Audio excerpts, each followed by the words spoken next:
வணக்கம் ஃப்ரெண்ட்ஸ். ஐயனார் துணை சீரியலில் இன்னும் எபிசோடில் என்ன நடக்குதுன்னு பார்க்கலாம் வாங்க. பல்லவன் ஐஸ்கிரீம் வாங்கிட்டு வரேன்னு வெளியே போக சோழன் வீட்டுக்கு வராரு. கார் சாவியை கொண்டு போய் அங்கே ஸ்டாண்டில் மாட்டி விட்டுட்டு, ஹாய் நிலா, நீ வீட்டில் தான் இருக்கியா? நான் சுத்தமாக மறந்தே போயிட்டேன் பாரு அப்படின்னு செம்மையாக சீன் போடுறாரு அவரு. நீங்கள் கொடுக்குற பில்டப் எல்லாம் எனக்கு தெரியுன்ற மாதிரி நிமிந்து பார்த்துட்டு நிலா வேலையை பார்த்துட்டு இருக்காங்க. நான் வீட்டில் தான் இருப்பேன்னு காலையிலேயே சொல்லிட்டேன், தெரியாத மாதிரியே கேட்குறீங்க அப்படின்னு நிலா சொல்ல, சத்தியமாக தெரியாது நிலா, நான் சும்மா அப்படியே கேஷுவலாக வந்தேன் அப்படின்னு அவர் அப்பட்டமாக புழுக நிலா நிமிந்து பார்க்குறாங்க. சோழன் அசட்டு சிரிப்போடு நின்றுட்டு இருக்க நிலா திரும்பியும் வேலையை பார்க்குறாங்க. அவரும் அந்த சேரோட கைப்பிடியில் கையை வச்சுக்கிட்டு, என்ன வீடு வரையிறியா அப்படின்னு கேட்க நிலா மறுபடியும் பார்க்குறாங்க. இந்த ஆர்கிடெக்ட் வேலையெல்லாம் ரொம்ப ஈஸி இல்லை, இப்படி படம் வரைஞ்சு கொடுத்தாலே போதும், மேஸ்திரியும் கொத்தனாரும் சேர்ந்து வீடு கட்டி கொடுத்துருவாங்க அப்படின்னு சோழன் சொல்ல கடுப்பாகிறார் நிலா. படம் வரைஞ்சாலாம் வீடு வராது, இறங்கி வேலை செய்யணுன்றாங்க. சும்மா கதை, உட்கார்ந்த இடத்துல இருந்தே இங்கே ரூம் வச்சுக்கலாம், இங்கே ஹால் வச்சுக்கலாம், இந்த சைஸு 10க்கு 10 போட்டுக்கலான்னு பிரிக்கணும், இது என்ன பெரிய வேலையான்னு கிண்டலா கேட்குறாரு சோழன். உடனே நிலாவும் அவரு கிண்டலா பார்த்துட்டு, பெரிய வேலை இல்லைதான், நீங்க பண்ற வேலை மட்டும் பெரிய வேலையோ அப்படின்னு கேட்க, பின்ன கார் ஓட்டுறது என்ன அவ்வளவு ஈஸியா அப்படின்னு சோழன் பெருசா ஆரம்பிக்க, ஈஸி தானே, சிம்பிளா முடிச்சிடுறாங்க நிலா. ஏறி உட்காந்து ஆக்சிலேட்டரை அழுத்தி ஸ்டேரிங்கை இப்படி இப்படின்னு திருப்பினா வண்டி ஓட போகுது.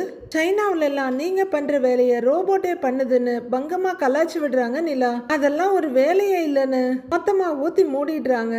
டேமேஜ் பண்ற பாத்தியா அப்படின்னு சோழன் கொஞ்சம் சுணங்கிட்டே கேட்க, என்ன டேமேஜ் பண்றப்ப தெரியலையோ அப்படின்னு நிலா கேட்க, அவரு ஒரு மாதிரியா சிரிச்சுட்டு, பழிக்கு பழி அப்படின்னு கேட்க தயங்காம ஆமான்னுறாங்க நிலா. அப்படியே சொல்லலான்னு முடிச்சிடுறாங்க அவங்க. சரி விடு, நீ இப்ப சாப்பிட்டுட்டியா அப்படின்னு சோழன் கேட்க, நான் சாப்பிட்டேன், நீங்க என்ன கேட்குறாங்க அவங்க. சாப்பிட்டேன் அப்படின்னு அவர் தலையாட்ட, சரின்னு தலையாட்டிட்டு வேலையை பார்க்குறாங்க நிலா.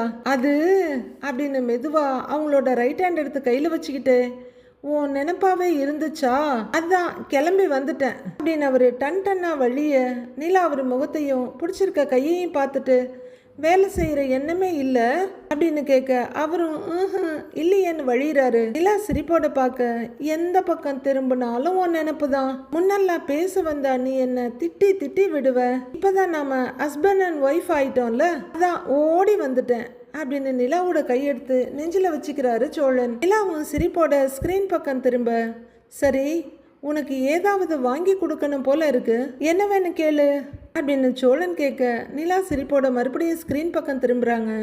பிரியாணி சாப்பிட்றியா அப்படின்னு சோழன் கேட்க, அவங்களும் லேப்டாப்பை மூடிக்கிட்டு, எப்போ பாரு சாப்பிட ஏதாவது வாங்கி கொடுத்தா மட்டும் போதுமா அப்படின்னு கேட்க, வேற என்ன வேணும்னு கேட்குறாரு அவரு. நிலா கொஞ்சம் யோசிச்சுக்கிட்டு ரொம்ப தயங்கிக்கிட்டு, நாம புதுசா கல்யாணம் ஆகி இருக்கோம் அப்படின்னு சொல்ல, ஆமாங்கிறாரு சோழன். என்ன ஹனிமூனுக்கெல்லாம் கூட்டிட்டு போக மாட்டீங்களா அப்படின்னு நிலா சோழனோட முகத்தை பார்த்துக்கிட்டு கேட்க, சோழனுக்கு ஆச்சரியம் தாங்க முடியல.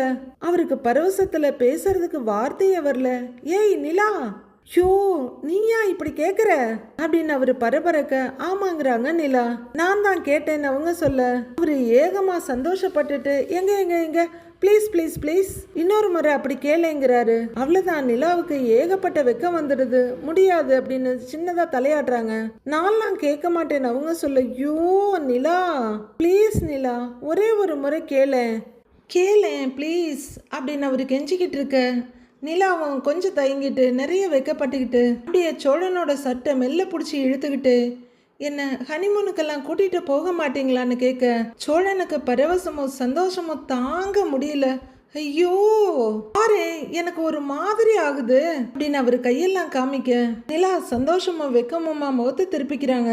நானே உங்ககிட்ட கேட்கலான்னு இருந்தேன், ஆனா நீ எங்க ஒத்துக்க மாட்ட, கடிச்சு வச்சிருவேன்னு தான் நான் பயந்துகிட்டேன் அப்படின்னு சோழன் சொல்ல, ஆமா கடிக்கிறாங்க அப்படின்னு செல்லமா ஒரு கன்னத்துல நிலா பட்டுன்னு ஒரு அடி வைக்கிறாங்க. சோழன் அதை ரொம்பவே ரசிச்சுட்டு நிலாவை பார்க்க அவங்கள வெக்கத்தோட சிரிச்சுட்டே இருக்காங்க. சரி உனக்கு எங்க போகணும்னு சொல்லு அப்படின்னு சோழன் கேட்க, நிலா ரொம்ப யோசிச்சுட்டு, எங்கேயாச்சும் கூட்டிட்டு போங்கன்றாங்க. அப்ப சர்ப்ரைஸா நானே ஒரு இடத்துக்கு உன்னை கூட்டிட்டு போறேன், அங்க போய் தான் அது என்ன இடம்னே உனக்கு தெரியும், அது ஓகே இல்ல அப்படின்னு சோழன் கேட்க நிலாவும் ரொம்ப சந்தோஷமா சின்ன குழந்தையாட்டம் சரின்னு தலையாட்டுறாங்க. அவங்க ஓகேன்னு சொல்ல சோழனோட சந்தோஷத்துக்கு எல்லையே இல்லாம போயிட்டு இருக்கு. கொஞ்ச நேரம் ரெண்டு பேருமே தயக்கமா வெக்கமா நெளிஞ்சிட்டு இருக்க. நான் சொல்லிதான் சாருக்கு இந்த யோசனையே வந்திருக்கு அப்படின்னு நிலா கேட்க, யார் சொன்னா? நான் இதெல்லாம் யோசிக்காம இருப்பேனா? கல்யாணம் ஆன அன்னைக்கே யோசிச்சேன். சரி, நான் ரொம்ப அலையிறேன்னு யோசிச்சிருவியோன்னு தான் நான் அதை உங்ககிட்ட சொல்லல அப்படின்னு அவரு செம்மையா வழிய நிலா சிரிப்போட பார்த்துட்டு இருக்காங்க. இப்ப பாரு, நீயே கேட்டுட்ட, இதுக்கப்புறம் மாமா பண்ணாம இருப்பனா அப்படின்னு காலரை தூக்கி விட்டுட்டு அப்படியே மெல்ல நிலா கிட்ட வந்து ஒரு கையால அவங்க தோலை அணைச்சிக்கிட்டு இன்னொரு கையால அவங்க கண்ணத்தை கிள்ளி தங்கம்னு முகத்தோட ஒரு சீட்டு கொஞ்சிட்டு இருக்காரு. நிலாவுமே அவருக்கு ஈடு கொடுத்துட்டு இருக்க ஐஸ்கிரீமை வாங்கிட்டு வந்த பல்லவன் சரசரன வீட்டுக்குள்ள வந்துடுறவரு இந்த சீனை பார்த்துட்டு ஐயோ அப்படின்னு ரிவர்ஸ் போயிடுறாரு. நிலாவும் கால் நகர்றத பார்த்துட்டு பதறி போய் ஐயோ பல்லவன் அப்படின்னு விலக சோழனும் விலகி நகர்ந்து உட்கார்றாரு. ஷோ ஐயோ அப்படின்னு நிலா நெத்தியில அடிச்சுக்க சோழனும் நெத்தியில அடிச்சுக்கிறாரு. வெளியே வந்த பல்லவனும் ஐயோ யோசிக்காம உள்ளர போயிட்டோமேன்னு அவரும் நெத்தியில அடிச்சுக்கிறாரு. ஷோ பல்லவன் பார்த்துட்டான்னு நினைக்கிறேன் அப்படின்னு நிலா பதறிக்கிட்டு இருக்க ஏய் இருங்கிறாரு சோழன். உங்களால மானம் போகுது சோழன் அப்படின்னு நிலா சொல்ல ஏய் பார்த்துருக்க மாட்டான் இரு அவன்கிட்ட பேசிட்டு வந்துடுறேன் அப்படின்னு சோழன் எழுந்து வெளியே வர நிலா ரொம்ப சங்கடத்தோட உட்கார்ந்துருக்காங்க. ஏய் என்னடா, உன்னை லேட்டா தானே வர சொன்னேங்கிறாரு சோழன் வெளியே வந்து. இங்கேயே கோனைஸ் இருந்துச்சுன்னு அதனாலதான் வாங்கிட்டு வந்துட்டேன் அப்படின்னு பல்லவன் சொல்ல டக்குன்னு பாக்கெட்ல இருந்து பணத்தை எடுத்து கொடுத்து இந்தா கொஞ்சம் தூரம் போய் சிப்ஸ் வாங்கிட்டு வா அப்படின்னு சோழன் சொல்ல எதுக்குன்னு கேட்குறாரு பல்லவன். பூஜை பண்றதுக்கு. போடா சாப்பிட தாண்டா கேட்பாங்க, போய் வாங்கிட்டு வா போ அப்படின்னு விரட்டுறாரு சோழன். அண்ணே வெயில் அடிக்குதுண்ணே அப்படின்னு பல்லவன் சொல்ல டேய் சொன்னா கேளுடா, சொன்னா புரிஞ்சுக்கோடா ப்ளீஸ்டா அண்ணவரு கெஞ்சிட்டு நிக்க நிலா அங்க வர்றாங்க. என்ன அப்படின்னு நிலா வந்து கேட்க இல்ல அது வந்து அப்படின்னு சோழன் சமாளிக்கிறாரு. அண்ணி பாருங்க அண்ணி, வெயில்ல போய் சிப்ஸ் வாங்கிட்டு வர சொல்லுது அப்படின்னு பல்லவன் போட்டு கொடுத்துடுறாரு. நீ எங்கேயும் போக வேணாம் உள்ளர வா அப்படின்ற நிலா உள்ளர திரும்ப பாத்தியா என்னைய வெயில்ல அலைவிட பாக்குற அட போனேங்கிற மாதிரி அவரை லைட்டா தள்ளி விட்டுட்டு பல்லவனை உள்ளர போக போறாரு. இந்தான்னு சோழனுக்கு ஒரு ஐஸ்கிரீம் கொடுக்குறாரு. நிலா கிட்ட ஒரு கோன் எடுத்து கொடுக்க தேங்க்ஸ்ரான்னு வாங்கிக்கிறாங்க அவங்க. அவரும் ஒரு கோன் ஐஸ் எடுத்துக்கிட்டு போய் அவரோட பழைய இடத்துல உட்காந்து பிரிச்சுட்டு இருக்காரு. நிலாவும் பிரிச்சுட்டு இருக்க நிலாவை பார்த்துக்கிட்டே பிரிக்கிற சோழன் பல்லவன் கிட்ட திரும்பி ஏய் பல்லவா, உனக்கு வெளியே போற வேலை எதுவும் இல்லையான்னு கேட்கிறாரு. அவரு ஒரு நமட்டு சிரிப்போட ஒரு வேலையும் இல்லைன்னு இங்கேயே தான் இருப்பேன்னு ஒரே அடி அடிச்சுட போச்சு அப்படின்னு பாக்குறாரு சோழன். ஒரு நமட்டு சிரிப்போட பாக்குற நிலா என்ன இப்போ உங்களுக்கு எதுக்கு அவனை விரட்டுறீங்க, அவன் இங்கேதான் இருப்பான், நீங்க போய் உங்க வேலையை பாருங்க அப்படின்னு சோழனை விரட்டுறாங்க நிலா. சோழன் கை கெட்டினதை வாய் கேட்டலையேன்னு பரிதாபமா நிலாவையும் பல்லவனையும் மாறி மாறி பார்த்துட்டு இருக்காரு. நிலா செம்ம இன்ட்ரெஸ்டா ஐஸ்கிரீமை சாப்பிட்டுட்டு இருக்க இன்னொரு கையில பிரிச்ச பேப்பர் இருக்கு. அண்ணி அதை கொடுங்க, நானே குப்பையில போட்டுடுறேன் அப்படின்னு பல்லவன் கேட்க அவங்க இந்தடான்னு கொடுத்துட்டு தேங்க்ஸ்ராங்கிறாங்க. இந்தடா இதையும் எடுத்துட்டு போ அப்படின்னு சோழனும் அவர் பிரிச்ச பேப்பரை கொடுக்குறாரு. பல்லவன் அந்த பக்கம் போனதுமே சோழன் மறுபடியும் ரொம்ப சிரிப்போட நிலா ஹனிமூன் போறதுக்கு சீரியஸா தானே சொன்னேன் அப்படின்னு கேட்க நிலா குழப்பமா பார்த்துட்டு ஆமா சீரியஸா தான் சொன்னேங்கிறாங்க, இதுல என்ன டவுட்டு அப்படின்னு நிலா கேட்க ஓகே ஜாலின்னு சந்தோஷமா சிரிக்கிறாரு சோழன். இப்ப அவருக்கு அந்த ஆர்டினரி கோனைஸே அபாரமான ஐஸ்கிரீம் மாதிரி இருக்கு. ஒரு வாய் சாப்பிட்றவரு நிலா சாப்பிட்றத பார்த்துட்டு டக்குன்னு அவங்ககிட்ட இருக்கதை பிடுங்கிக்கிட்டு இவர் கையில இருக்கதை கொடுக்குறாரு. நிலாவும் ஒரு சின்ன புன்னகையோட வாங்கி சாப்பிட ஆரம்பிக்கிறாங்க. சோழன் வெளியே போயிட நிலா சிரிப்போட பார்த்துட்டு இருக்காங்க. அடுத்ததா சேரன் வீட்டில் உட்கார்ந்துருக்க பல்லவன் அவரோட ஒரிஜினல் பிளேஸ்ல உட்கார்ந்துருக்காரு. நிலா அண்ணேன்னு கூப்பிடுறாங்க. அவர் அப்படியே உட்கார்ந்துருக்க அண்ணே டீ எடுத்துக்கங்க அப்படின்னு நிலா கூப்பிட அப்பதான் அவரு சுயநினைவுக்கு வந்த மாதிரி பாக்குறாரு. நீ ஏன்பா போட்டுட்டு வந்த, நானே போட்டிருப்பேன் இல்லைங்கிறாரு அவரு. பரவாயில்லண்ணே இந்தாங்க எடுத்துக்கங்க அப்படின்னு நிலா நீட்ட அவர் எடுத்துக்கிறாரு. இந்தடா அப்படின்னு பல்லவன் கிட்ட கொடுக்க தேங்க்ஸ் அண்ணின்னு எடுத்துக்கிறாரு அவரு. இந்தடா பிஸ்கட்டை பொடி அப்படின்னு நிலா நீட்ட அந்த பிஸ்கட் பிளேட்டை வாங்கி அவரு வைக்கிறாரு. நிலாவும் அங்க பக்கத்துல உட்காடுறாங்க. சேரன் டீயை கையில வாங்கினாலும் எங்கேயோ லாஸ்ட் ஆகியிருக்காரு. அவர் அதை குடிக்கவும் இல்லை, எந்த பக்கமும் திரும்பி கூட பார்க்கல. நிலாவும் அதை பாக்குறாங்க. அண்ணன்னு கூப்பிட சடக்குன்னு திரும்புறாரு. என்னாச்சுன்னு ஏன் ஒரு மாதிரியா இருக்கீங்க அப்படின்னு நிலா கேட்க அவரும் இல்லப்பா வழியில கார்த்திகாவை பார்த்தேன், அப்படின்னு சேரன் சொல்ல, கார்த்திகாவா திரும்ப வந்திருக்காங்களா அப்படின்னு நிலா ரொம்ப ஆர்வமா கேட்குறாங்க. அவங்க மாமனார் மாமியார் வீட்டில இருந்து மொத்தமா திரும்பி வந்துட்டேன்னு சொல்றாப்பா அப்படின்னு சேரன் சொல்ல, பல்லவன் பயங்கர அதிர்ச்சியோட நிமிர்ந்து பார்க்குறாரு. நிலாவுக்கும் சரியான அதிர்ச்சி தான். மொத்தமா வந்துட்டாங்களா அப்படின்னு நிலா அதிர்ச்சியோட கேட்க, ஆமாப்பா பாவம்ப்பா அந்த பொண்ணு. அவ மாமனாரும் மாமியாரும் ரொம்ப டார்ச்சர் பண்ணியிருப்பாங்க போல அப்படின்னு சேரன் சொல்ல, ஒரு மாதிரி தவிப்போட பார்க்குற நிலா, அவங்க நல்லா தான் பார்த்துக்கிறதா என்கிட்ட சொன்னாங்க அப்படின்னு கேட்க, ஆ ஆரம்பத்தில் அப்படி தான் இருந்தாங்க, அதனால தான் அது நம்மக்கிட்ட அப்படி சொல்லி இருக்கு அப்படின்னு சேரன் சொல்லிட்டு இருக்க நிலா அதிர்ச்சியோட பார்க்குறாங்க. பல்லவன் வாயில் இருக்கதை படக்குன்னு முழுங்கிட்டு பார்க்குறாரு. ஆனா இப்போதான் அவங்களோட உண்மையான சுயரூபமே தெரியுதுப்பா. நிறைய சொல்லிச்சுப்பா அப்படிங்கிற சேரன் அதுக்கப்புறம் கார்த்திகா சொன்னதை அப்படியே சொல்றாரு. கல்யாணம் ஆகி ஒரு வாரம் தான் எல்லாம் நல்லா இருந்துச்சு மாமா. அதுக்கப்புறம் என் மாமனார் மாமியார் என்னை டார்ச்சர் பண்ண ஆரம்பிச்சிட்டாங்க அப்படின்னு சேரன் சொன்னதை கேட்டு அதிர்ச்சியோடவே பார்க்குறாங்க நிலா. கத்தார் போற வரைக்கும் என்கிட்ட நல்லா தான் இருந்தாரு. அங்க போனதுக்கு அப்புறம் எல்லாமே மாறிடுச்சு மாமா. அவங்க என்கிட்ட டிவோர்ஸ் கேட்குறாங்க அப்படின்னு சேரன் சொல்ல, அப்படியே அதிர்ச்சியோட பார்க்குறாங்க நிலா பல்லவனையும். அவள் ஹஸ்பண்டு துபாய்க்கு போயிட்டு மறுபடியும் வந்து அவளை கூட்டிகிட்டு போகிறதானே தானே சொன்னான் அப்படின்னு சேரன் கேட்க, நிலாவை ஆமான்னேங்கிறாங்க. ஆனால் கூட்டிக்கிட்டு போகவே இல்லையாமா. கார்த்திகாவோட அப்பா அந்த பையன் வேலை செய்கிற இடத்துக்கும் போய் பார்த்துருக்காரு. ஆனால் அந்த பையன் அந்த இடத்துலையே இல்லையா. அந்த பையன் சொன்ன எல்லாமே பொய்யாப்பா. அவன் கார்த்திகாவை ஏமாத்தி கல்யாணம் பண்ணிக்கிட்டான், அது இதுன்னு என்னென்னமோ சொல்லுதுப்பா அப்படின்னு கலங்கி போய் சொல்கிறாரு சேரன். கொஞ்ச நேரம் எல்லாரும் அப்படியே அமைதியாக உட்காந்துருக்க. அவன் ஃபோன் பண்ணால் கூட எடுக்க மாட்டேங்கிறானா.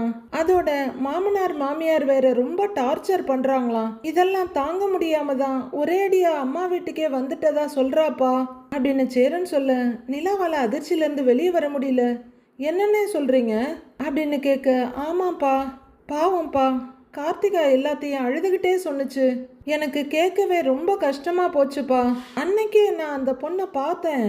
அப்பவே அவ கொஞ்சம் கூட உற்சாகமே இல்லாம தான் இருந்தா. நான் கேட்டேன், ஆனா அப்ப எதுவுமே இல்லைன்னு சொல்லிடுச்சு. இன்னைக்கு கேட்குறேன், எல்லாத்தையும் சொல்லி அழுவுதுப்பா அப்படின்னு சேரன் சங்கடத்தோட சொல்லி முடிக்க, ரொம்ப கஷ்டமா இருக்குன்னு, நாம எதுவும் பண்ண முடியுமான்னு தெரியலையே அப்படிங்கிற நிலா சேரனை பார்த்துட்டு அடுத்து பல்லவனையும் பார்க்குறாங்க. நான் வேணும்னா அவர்கிட்ட பேசட்டுமான்னு அதுகிட்ட கேட்டேன்ப்பா. நீ வந்து பேசுனா தப்பாயிடும்னு சொல்லுச்சு. அதுவும் சரிதானே, அம்மா அப்பான்னா போய் கேட்கலாம், நாம எப்படிப்பா போய் கேட்க முடியும் அப்படின்னு சேரன் கேட்க, நிலா சங்கடத்தோட யோசிக்கிறாங்க. ரொம்ப நல்ல பொண்ணுப்பா, அது அங்கே சந்தோஷமாக வாழுதுன்னு நினச்சிக்கிட்டு இருந்தேன். இப்படி டார்ச்சர் பண்ணுறாங்கன்னு சொல்லும்போது எனக்கே ஒரு மாதிரி ரொம்ப கஷ்டமாக இருக்குப்பா அப்படின்னு சேரன் சொல்ல, அவரை சங்கடத்தோட பார்த்துட்டு இருக்காங்க ரெண்டு பேரும். புரியுதுண்ணே, நான் அவங்க கிட்ட பார்த்து பேசுகிறேன். அவங்க திரும்ப வந்ததே எனக்கு தெரியலண்ணே அப்படின்னு நிலா சொல்ல, எனக்கும் தெரியலப்பா. இதுக்கு முன்னாடி அவ எப்பவும் வீட்டுக்கு வந்தா இங்கே தானே ஓடி வருவா அப்படின்னு சேரன் கேட்க, நிலாவை ஆமான்னு தலையாட்டுறாங்க. ஆனால் இந்த முறை வரவே இல்லை பாரு. அதுவே எனக்கு ஒரு மாதிரியாக தான் இருந்துச்சு. இப்போ காரணம் தெரியவும் ரொம்ப கஷ்டமாக இருக்குப்பா அப்படின்னு சேரன் சொல்ல, நிலாவுமே ரொம்ப சங்கடத்தோடு உட்காந்துருக்காங்க. கார்த்திகா அழுதது கண்ணுக்குள்ளேயே இருக்குது அப்படின்னு அவர் சொல்ல, அண்ணே சந்தாக்காவை லவ் பண்ணிட்டு இருக்கண்ணே. ஒரு ரிலேஷன்ஷிப்பில் இருக்கும்போது உன்னோட எக்ஸை பற்றி பேசுறது தப்புன்னேங்கிறாரு பல்லவன். டேய் என்னடா எக்ஸு ஒய்யனுக்கிட்டு, கார்த்திகா நான் சின்ன வயசுல இருந்து பார்த்த பொண்ணுடா. எல்லாம் சேர்ந்து ஒன்னா தானே வளர்ந்தீங்க. அந்த பொண்ணு இப்படி அழும்போது எனக்கு கஷ்டமா இருக்காதா அப்படின்னு சேரன் கேட்க, நிலா பல்லவனை ஒரு முறை முறைக்கிறாங்க. டேய் அதுக்கு போய் எக்ஸு ஒய்ன்னு சொல்லிக்கிட்டு உளர்ற அப்படின்னு சேரன் கேட்க, பல்லவன் நான் ஒன்றும் பேசலப்பான்னு தலையை குனிஞ்சிக்கிறாரு. ஆனால் சேரனுக்கு மனசு ரொம்ப சங்கடமா இருக்கு. எப்படி சொல்றான் பாருப்பா அப்படின்னு அவர் நிலா கிட்ட சங்கடப்பட, டேய் பல்லவா அப்படிலாம் சொல்லக்கூடாது. கார்த்திகா நம்மளுக்கு க்ளோஸ் ரிலேட்டிவ் இல்லை. அவங்களுக்கு ஒன்றுன்னா அண்ணன் வருத்தப்பட தானே செய்யும். இதெல்லாம் போய் கிண்டல் பண்ணிக்கிட்டு இருக்கிற அப்படின்ற மாதிரி நிலா கேட்க, அவர் கொஞ்சம் சங்கடமான பார்வை பார்க்குறாரு. இல்லை நீ சொன்னேன் அப்படிங்கிறாரு. டேய் நீ எதுவும் சொல்ல வேண்டாம், சும்மா இருன்னு மிரட்டுறாரு சேரன். பல்லவன் லைட்டாக முகம் சுருக்கிட்டு பார்த்துட்டு இருக்க, அண்ணே நாம வேற ஏதாச்சும் பண்ண முடியாதான்னு நிலா கேட்குறாங்க. கேட்டு பார்த்துட்டேன்ப்பா, எதுவுமே பண்ண முடியாதுன்னு சொல்லுது. நான் அந்த பொண்ணு சந்தோஷமா இருக்குன்னு நினைச்சுக்கிட்டு இருந்தேன். ஏன் அந்த பொண்ணுக்கு இப்படியெல்லாம் ஆகுதோன்னு தெரியல அப்படின்னு அவர் ரொம்ப வேதனையோட சொல்லிட்டு இருக்காரு. அப்போ அவரோட மொபைல் ரிங்காக எடுத்து பார்த்துட்டு சந்தா தான்ப்பா அடிக்குது அப்படின்னு சொல்ல, அண்ணே இந்த விஷயத்தெல்லாம் சந்தா கிட்ட டிஸ்கஸ் பண்ண வேண்டாம் அப்படின்னு நிலா சொல்ல, அப்படியாப்பா சொல்ற அப்படின்னு கேட்க அதிர்ச்சியோட பல்லவன், அண்ணே அதை டிஸ்கஸ் பண்ற ஐடியாவில் வேற இருந்தியா அப்படின்னு கேட்க, டேய் இருடா நான் தான் பேசுறேன் இல்லைன்றாங்க நிலா. இந்த மாதிரி விஷயத்தெல்லாம் பொண்ணுங்க தப்பா எடுத்துக்கிறதுக்கு வாய்ப்பு இருக்குன்னு அதுக்கு தான் சொல்றேன்றாங்க நிலா. மொபைலை பார்க்குறவரு கட் ஆயிடுச்சுப்பா, நான் அப்புறமா பேசுறேன், கார்த்திகாவை பத்தி சொல்லலைங்கிறாரு அவரு. அண்ணே பேசும்போது அண்ணி சொன்னதையும் கொஞ்சம் ஞாபகம் வச்சுக்கிட்டு பேசுனேன், உன் ஓட்டவாயை வச்சு உளறிடாதண்ணே அப்படிங்கிறாரு பல்லவன். ஐய் அதெல்லாம் இல்லடா, எனக்கு கார்த்திகாவை பார்த்ததுலேருந்து அந்த பொண்ணு அழுதது அதெல்லாம் நினச்சி மனசுக்கு ஒரு மாதிரியா இருந்துச்சு, அதான் சொன்னேன் அப்படின்ற சேரன் டீயை டப்பால்னு ஒரே முடக்கா குடிச்சிட்டு, சரிப்பா நான் இதை உள்ளர வச்சுட்டு வரேன்னு எழுந்திருக்கிறாரு. பாவம்டா கார்த்திகா, நல்ல பொண்ணு, நேரில் போய் பார்த்து பேசணும் அப்படின்னு நிலா சொல்ல, ஐயோ இது எங்கே போய் முடிய போதோ தெரியலையே அப்படின்னு பல்லவன் முனகிறாரு. நிலா ஏதோ கவனமாக இருந்தவங்க சரியா கேட்காம, ஏய் ஏதாச்சும் சொன்னியான்னு கேட்குறாங்க. ஆஹா இல்லை நீ இதோ இந்த பிஸ்கட் பாக்கெட் முடிய போகுதுல்ல, தான் வேற பாக்கெட் இருக்கான்னு கேட்டேன் அப்படின்னு பல்லவன் கேட்க, அங்கே மிச்சம் இருக்க நிறைய பிஸ்கட்டை நிலா பார்த்துட்டு ஒரு முறைக்க அவர் அமைதியாக ஒரு பிஸ்கட் எடுத்துட்டு தலையை திருப்பிட்டு கடிக்க ஆரம்பிக்கிறாரு. சேரனுக்கு இன்னும் கார்த்திகாவை நினைச்சு மனசே ஆறல. அப்படியே பின்கட்டில் வந்து உட்காந்துடுறாரு. சந்தா அவங்க வீட்டுக்கு வெளியே வந்துட்டு யாராவது பாக்குறாங்களான்னு எட்டி எட்டி பார்த்துக்கிட்டே சேரனுக்கு மறுபடியும் கூப்பிடுறாங்க. ரொம்பவே வருத்தத்தோட உட்கார்ந்துருக்க சேரன் மொபைல் எடுத்துட்டு டிஸ்பிளே பாக்குறாரு. அது காதுல வச்சு ஹலோங்கிறாரு. ஹலோ பிஸி ஹேக்கியா அப்படின்னு சந்தா கேட்க, இல்லை சந்தா நீ கால் பண்ணியிருந்த, நான் திரும்ப பண்ணணும்னு நினைச்சேன், மறந்துட்டேன்னு இவர் சொல்ல, சந்தா அக்கம் பக்கம் பின்னாடி திரும்பி பார்த்துட்டு கானா காயா அப்படின்றாங்க. சாப்பிட்டேன் சந்தா, நீ சாப்பிட்டியான்னு சேரன் கேட்குறாரு. மேனே காலியாங்கிறாங்க அவங்க திரும்பி இந்த பக்கம் அந்த பக்கம் ஒரு தடவை பார்த்துட்டு, கியா பனாயா அப்படின்னு கேட்குறாங்க. இன்னைக்கு சாம்பார் சாதம் கேரட் பொரியலுங்கிறாரு சேரன். அங்க அப்படின்னு சேரன் கேட்க, சப்பாத்தி அப்படிங்கிறாங்க சந்தா. எப்பவுமே சப்பாத்தி தான் இல்ல அப்படின்னு சேரன் கேட்க, அப்படின்னு சிரிக்கிறாங்க சந்தா. உங்களுக்கு இப்போ சமீபமாக வேலை ரொம்ப ஜாஸ்தியாக இருக்கான்னு சந்தா ஹிந்தியில் கேட்க, அப்படி இல்லை சந்தா, இப்போ கட்டிக்கிட்டு இருக்கிற பில்டிங் வேலை முடிய போகுது, அதனால வேலை கம்மி தாங்கிறாரு சேரன். வீட்டில் இருக்க வேலையையும் நிலா தம்பிங்களுக்கு பிரிச்சு கொடுத்துருச்சு, அதனால வீட்லயும் வேலை பாதி குறைஞ்சிருச்சு அப்படின்னு சேரன் சொல்ல, அச்சி பாத்தேன்றாங்க அவங்க. அடுத்து இவர் அமைதியா இருக்க, அவர் கியாங்கிறாங்க சந்தா. வேற என்ன அப்படின்னு அவரு யோசிச்சுட்டே உட்கார்ந்துருக்க, ஆப்கா ஆவாஸ் கியூ டல் ரஹா ஹே அப்படின்னு கேட்குறாங்க சந்தா. அது ஒரு மாதிரி மனசுக்கு கஷ்டமா இருக்கு அப்படின்னு சேரன் சொல்ல, சந்தா இந்த பக்கம் அந்த பக்கம் பார்க்க அவங்கள தாண்டி ஒரு வண்டி போகுது. படக்குன்னு மொபைல் எடுத்து கீழே மறைச்சு வச்சுக்கிறாங்க. கியா ஹுவா அப்படின்னு சந்தா கேட்க, இன்னைக்கு என் அத்தை பொண்ணு கார்த்திகா இல்ல, அந்த பொண்ணை பார்த்தேன் அப்படின்னு சேரன் சொல்ல, சந்தா கொஞ்சம் திடுக்குன்னு நிமிடுறாங்க. ஓ அப்படின்னு சந்தா கேட்டுட்டு இருக்க, அவங்க புருஷன் வீட்டில் பிரச்சனைன்னு இங்க அவங்க வீட்டுக்கே வந்துருச்சு அப்படின்னு சேரன் சொல்ல, கியா ப்ராப்ளம்னு கேட்குறாங்க சந்தா. அது இன்னைக்கு வேலைக்கு போகும்போது ரோட்ல கார்த்திகாவை பார்த்தேன் அப்படின்னு சேரன் ஆரம்பிக்க, கார்த்திகா ரொம்ப ஷார்ப்பாக கேட்டுட்டு இருக்காங்க. அவங்க ஏதோ ஏமாத்தி கல்யாணம் பண்ணிக்கிட்டாங்கன்னுலாம் சொல்லுது. அவளோட மாமனார் மாமியார்லாம் ரொம்ப மோசமா நடந்துக்கிறாங்களாம். கேட்கும்போது ஒரு மாதிரி ஆயிடுச்சு சந்தா அப்படின்னு சேரன் சொல்ல, இங்க சந்தாவுக்கு ஒரு மாதிரி ஆயிடுது. அவங்க மறுபடியும் ரொம்ப சங்கடத்தோட கீழே இறக்கின போனை காதுல வைக்க, சீக்கிரம் டிவோர்ஸ் வாங்கிடுவேன்னு வேற சொல்லுது அப்படின்னு சேரன் சொல்ல, சந்தாவுக்கு கடகடன் நடுங்க ஆரம்பிச்சிருது. அது எதையும் புரிஞ்சுக்காத சேரன் அந்த பொண்ணு அழறத பார்த்து, எனக்கு கண்ணெல்லாம் கலங்கிடுச்சுப்பா, கார்த்திகா ரொம்ப வெகுளி சந்தா, பாவம் அந்த பொண்ணுக்கு இப்படி ஆகி இருக்கக்கூடாது அப்படின்னு சேரன் சொல்லிட்டு இருக்க, சந்தா எதுவும் பேசாம ஒரு மாதிரி கேட்டுட்டு இருக்காங்க. மொபைல் எடுத்து பாக்குறாரு, சந்தா லைன்ல இருக்காங்களா இல்லையான்னு பார்த்துட்டு, சந்தா அப்படின்னு கூப்பிட சந்தா சுத்தி முத்தி பார்த்துட்டு அப்படின்னு தலையாட்டுறாங்க. என்ன தூக்கம் வந்துருச்சான்னு சேரன் கேட்க, ஆமா அப்படின்னு சந்தா சுரத்தே இல்லாம சொல்ல, நேரம் ஆயிருச்சுல்ல, சரி நீ போய் தூங்கு சந்தா, நம்ம நாளைக்கு பேசலாம் அப்படின்னு சேரன் சொல்ல, அப்படிங்கிறாங்க சந்தா. எனக்கு மனசு ஒரு மாதிரியா இருந்துச்சா, அதான் நீ கேட்டதும் சொல்லிட்டேன், சரி நீ போய் படு, நான் வைக்கிறேன் அப்படின்னு சேரன் சொல்ல சந்தா அம்மனை போனை கட் பண்றாங்க. அவங்களுக்கு இது ஒன்றும் சரியா படலையேங்கிற மாதிரி கட் பண்ண போனை பார்த்துட்டு அங்கேயே நிக்கிறாங்க. சேரனும் காலை டிஸ்கனெக்ட் பண்ணிட்டு அப்படியே உட்கார்ந்துருக்காரு. சந்தா மைண்ட்ல டக்குன்னு கார்த்திகா வர்றாங்க.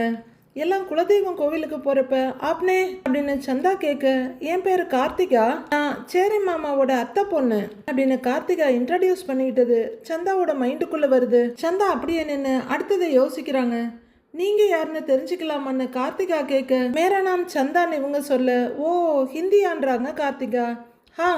அப்படின்னு சந்தா சொன்னதை நினைச்சுக்கிட்டு அப்படியே அங்கேயே சங்கடத்தோட நின்றுடுறாங்க. நைட்டு எல்லாரும் சாப்பிட்டு முடிச்சதும் அங்க இருந்து எல்லா பிளேட்டையும் ஆளாளுக்கு எடுத்துட்டு போறாங்க. நிலா கிச்சன்ல இருந்து வந்து ஒரு சேர் எடுத்து போட்டு உட்காடுறாங்க. இந்தா அப்படின்னு நீட்டிட்டு நிக்கிறாரு சோழன். என்னன்னு அவங்க திரும்ப, தண்ணி இப்பதானே சாப்பிட்ட, தண்ணி தேவைப்படும்ல குடி அப்படின்னு அவர் நீட்ட தேங்க்யூன்னு வாங்கிக்கிறாங்க நிலா. கடைசியா இருக்க பொருளை எடுத்துக்கிட்டு நிமிர்ந்த சேரன் இதை பார்த்துட்டு இருக்காரு. அவரு கையில பொருளோட நிக்கிறத பார்த்துட்டு, அண்ணே குடுண்ணே குடு, நான் போய் வச்சிடுறேன் அப்படின்னு வாங்கிக்கிட்டு கிச்சனுக்கு போறாரு சோழன். போற சோழனைய பார்த்துட்டு இருக்கிற சேரன் திரும்பி, அவன் சாப்பிட்டு தட்டை கூட நான் தான்ப்பா எடுப்பேன் அப்படின்னு சொல்லிட்டு இருக்கும் போதே கையெலம்பிட்டு பல்லவன் பாண்டி எல்லாரும் ஹாலுக்கு வர்றாங்க. அவன் எடுக்க மாட்டான், ஆனா இப்ப தண்ணி தாகம் எடுக்குமேன்னு தண்ணி எடுத்துட்டு வந்து கொடுக்குறான். என் கையில இருக்க பாத்திரத்தெல்லாம் கொண்டு போய் உள்ளர வைக்கிறான். அவன் ஆளே மாறிட்டான்ப்பா, நீதான் அவனை மாத்திட்டேன்னு புன்னகையோட சொல்றாரு சேரன். நிலாவும் என்ன பதில் சொல்றதுன்னு தெரியாம சிரிப்போட பார்த்துட்டு இருக்க, நிலா தண்ணி குடிச்சிட்டியா அப்படின்னு அவங்க கையில இருக்க செம்பை வாங்கிக்கிட்டு வேற ஏதாவது வேணுமான்னு கேட்கிறாரு சோழன். இல்ல அப்படின்னு நிலா சொல்லிட்டு இருக்காங்க. சேரன் கிச்சன் பக்கம் திரும்பலான்னு திரும்ப, அண்ணே அப்படின்னு கூப்பிடுறாரு பாண்டி. என்னடான்னு கேட்க, வானதி ஒரு மெடிக்கல் ஷாப் எடுத்துச்சுல்ல அப்படின்னு பாண்டி கேட்க அவரு ஆமாங்கிறாரு. அந்த கடையை நாளைக்கு திறக்கலான்னு இருக்கோன்னு பாண்டி சொல்ல எல்லாருமே சந்தோஷ சிரிப்போட பாக்குறாங்க. ஓ நாளைக்கே வாடா அப்படின்னு சேரன் கேட்க, ஆமாண்ணேங்கிறாரு பாண்டி. நான் பேப்பர்ல பார்த்து சொன்னதால தான் இப்ப நீங்க பேசி முடிக்கிற அளவுக்கு வந்திருக்கு. அப்ப நீ எனக்கு தானேடா நன்றி சொல்லணும் அப்படின்னு சோழன் கேட்க, டேய் அதுக்கு என்னடா, ரொம்ப தேங்க்ஸ்டான்னு சிரிக்கிறாரு பாண்டி. அட அப்படின்னு சோழன் பார்க்க, நான் கூட கடை திறக்கிறதெல்லாம் பெரிய வேலையா இருக்கும்னு பார்த்தேன், ஆனா எல்லாமே ரெடியா இருக்கு, சின்னதா ஒரு ஃபங்க்ஷன் பண்ணி ஸ்டார்ட் பண்ணலான்னு நினைக்கிறோம் அப்படின்னு பாண்டி சொல்ல, டேய் நன்றி எல்லாம் சொல்ல மாட்டேன்னு நினச்சேன், ஆனால் சொல்லிட்டேன்னு சிரிக்கிறாரு சோழன். பல்லவனும் சிரிப்போட, அண்ணே இதெல்லாம் சொல்லும் போதே அனுபவிச்சுக்கண்ணே, திரும்ப திரும்பலாம் இந்த அதிசயம் நடக்காதுன்னு பல்லவன் கிண்டல் பண்ண எல்லாரும் சிரிப்போட பார்க்குறாங்க. அப்போ நாளையிலேருந்து வானதி மெடிக்கல் ஷாப் ஓனர்னு நிலா சிரிக்க, ஆமாங்க அப்படின்னு பாண்டியன் சிரிக்கிறாரு. ரொம்ப நல்ல விஷயம் பாண்டி அப்படிங்கிறாங்க Nila. Pandiyan mechanical shop, Vanathi medical shop, கலக்குறீங்களேடா அப்படின்னு சோழன் சொல்ல, இல்ல அப்படின்னு பல்லவனும் சொல்ல சிரிப்போட உட்கார்ந்துருக்காரு பாண்டி. எல்லாருமே சிரிப்போட பார்த்துட்டு இருக்க டக்குன்னு நாமெல்லாம் ஒரு தொழிலதிபர் குரூப் ஆயிட்ட மாதிரி இருக்கு. என்ன கரெக்டு தானேன்னு அப்படிங்கிறாரு பல்லவன். கரெக்டு தான்டா, அடுத்தடுத்து அப்படியே எல்லாரும் முன்னேறி வர வேண்டியது தானே. அடுத்தது சோழன் கூட ஒரு டிராவல்ஸ் ஆரம்பிப்பான். என்னடா சோழா அப்படின்னு அவர் கேட்க, என் பக்கம் திரும்பலன்னா உனக்கு தூக்கம் வராதேன்னே, ஏன்னே அப்படின்னு சேரன் கிட்ட கேட்குறாரு சோழன். ஏன் சோழன் ஆரம்பிக்க மாட்டீங்களா அப்படின்னு நிலா கேட்க, அதெல்லாம் தாராளமாக பண்ணிடலாம் நிலா அப்படின்னு சோழன் ரொம்ப உற்சாகமாக சொல்ல, அப்படி சொல்லுங்கன்றாங்க நிலா. எல்லாரும் சந்தோஷமா ஒருத்தர் பார்த்து சிரிச்சிட்டு இருக்க, வீடே அழகாயிடுச்சுல்ல அப்படின்னு நிலா கேட்குறாங்க. ஆமாப்பா, எல்லா வேலையும் இவங்களுக்கும் பிரிச்சு கொடுத்ததுல இருந்து வீடே ரொம்ப சுத்தமா இருக்குன்றாரு சேரன். நான் அதை சொல்லலன்னு, எனக்கும் சோழனுக்கும் கல்யாணம் ஆயிடுச்சு, பாண்டியும் கடையை லீஸுக்கு எடுத்து நடத்துறாரு, இப்ப வானதியும் கடை ஆரம்பிக்க போறாங்க, அடுத்து உங்களுக்கு கல்யாணம் ஆகி சந்தா வீட்டுக்கு வருவாங்க, அப்புறம் அவங்களும் வேலைக்கு போவாங்க அப்படின்னு நிலா சொல்ல அவரு கொஞ்சம் வெட்க புன்னகையோட நின்றுட்டு இருக்காரு. இப்படி எல்லாரும் பிஸியா இருக்கதும் ஒரு மாதிரி அழகா இருக்குல்லன்றாங்க நிலா. சோழன் ஆமான்னு ரசிச்சு தலையாட்டிட்டு இருக்க, ஆமாப்பா, நான் அதை பத்தி யோசிக்கவே இல்லை பாத்தியா, இப்பதான் இந்த வீட்டுல இருக்கவங்க எல்லாம் ஒரு குறிக்கோளோட இருக்காங்க அப்படிங்கிறாரு சேரன். அப்போ கரெக்டா நடேசன் வீட்டுக்குள்ள வர, இந்த வீட்டுல குறிக்கோளே இல்லாத ஒரே ஆள் இவர் தான் அண்ணி அப்படின்னு பல்லவன் அவரை வம்புக்கு இழுக்க, ஏய் என்ன சொன்ன அப்படின்னு வேகமா கேட்கிறாரு அவரு. நான் ஒன்றும் சொல்லலையேங்கிறாரு பல்லவன். பாண்டி அவர் பக்கம் திரும்பி, வானதி நாளைக்கு ஒரு மெடிக்கல் ஷாப் திறக்க போறா, அதுக்கு எல்லாரையும் கூப்பிட்டுக்கிட்டு இருந்தேன், நீங்களும் வந்துருங்கன்றாரு பாண்டி. என்னது கடை திறக்க போறாளா அப்படின்னு நடேசன் கேட்க, பாண்டி ஆமாங்கிறாரு. அவெல்லாம் எப்படிடா கடையை நடத்துவா அவ்வளவு பொறுப்பான பிள்ளையாது அப்படின்னு நடேசன் கரெக்டா கேட்டுடுறாரு. அப்பா அப்படிலாம் சொல்லக்கூடாதுப்பா. பொறுப்பு இல்லாமையா அந்த பொண்ணு ஒரு கடையை எடுத்து நடத்தணும்னு சொல்லுது. சும்மா இருங்கப்பாங்கிறாரு சேரன்.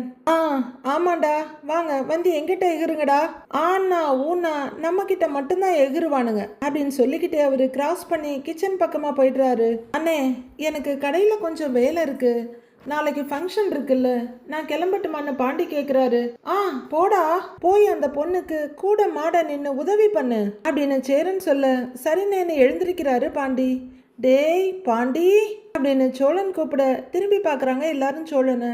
நான் ஏதாவது ஹெல்ப்புக்கு வரணுமாடா அப்படின்னு சோழன் கேட்க, இல்லடா பார்த்துக்கலாங்கிறாரு அவரு. அண்ணே, நான் ஃப்ரீயாக தானே இருக்கேன், நான் வர்றேன் வரவான்னு பல்லவன் கேட்க, டேய் அவ்வளவு வேலையெல்லாம் இல்லை, ஏற்கனவே நடந்துகிட்டு இருக்க கடை தானே, சின்ன சின்னதா 2-3 பொருள் வாங்கணும் அவ்வளவுதாங்கிறாரு பாண்டி. டேய், அவன் வானதி கூட தனியா இருக்கணும்னு நினைக்கிறான் போல, அதனாலதான் நம்ம எல்லாரையும் அவாய்ட் பண்றாங்கிறாரு சோழன். உடனே நிலா, சோழன் அப்படின்னு சோழனை மிரட்டிட்டு இருக்க, அப்படியாண்ணே அப்படின்னு பாண்டியோட இடுப்புல கிச்சு கிச்சு மூட்டுறாரு பல்லவன். டேய் அப்படிலாம் இல்லடா அப்படின்னு பாண்டி சொல்லிட்டு இருக்காரு. அதுவும் சரிதான், வானதி கூட தனியா இருந்து நீ என்ன பண்ண போற அப்படின்னு சோழன் சொல்ல நிலா டென்ஷன் ஆகி சோழன் அப்படின்னு கூப்பிட எல்லாரும் இப்ப சோழனையும் நிலாவையும் பாக்குறாங்க. என்னடா இன்னும் கூப்பிடலையேன்னு பார்த்தேன், கூப்பிட்டுட்ட, நீ கிளம்புடா. சரி நிலா அப்படிங்கிறவரு, டேய் பாண்டி நீ போ அப்படின்னு சொல்ல, வரேங்க அப்படின்னு கிளம்புறாரு அவரு. சரிடா பார்த்து போயிட்டு வாடாங்கிறாரு சேரன். பாண்டி கிளம்பி போயிட்டு இருக்க எல்லாரும் வீட்டுக்குள்ள இருக்காங்க. நாளைய ப்ரோமோவில் நிலா பெட்ரூம்ல உட்காந்து லேப்டாப்ல வேலை பார்த்துட்டு இருக்க எதிரில் வந்து உட்கார்றாரு சோழன். நிலா, ஹனிமூன் போலாமான்னு கேட்டல, 2-3 இடம் சூஸ் பண்ணி வச்சிருக்கேன்றாரு சோழன். ஐயோ சோழன், ஹனிமூன்லாம் எதுக்கு அப்படின்னு நிலா கேட்டுட்டு ஒர்க்கை கண்டினியூ பண்றாங்க. ஹனிமூன் எல்லாம் எதுக்கா? ஏய் காலையில தானே கேட்ட, அதுக்குள்ளேயும் மறந்துட்டியா என்ன அப்படின்னு அவரு ரொம்பவே அதிர்ச்சியா கேட்டுட்டு இருக்காரு. அதெல்லாம் சும்மா ஏதாவது சொல்றதுதான் சோழன் அப்படின்னு நிலா அசால்ட்டா சொல்ல, ஐயோ இவ பேச்ச நம்பி நான் வேற கலர் கலரா கனவெல்லாம் கண்டுட்டேனே கடவுளேன்னு மண்டையை பிச்சுக்கிறாரு சோழன். அடுத்து என்ன நடக்க போகுதுன்னு நாளைக்கு பார்க்கலாம் ஃப்ரெண்ட்ஸ்.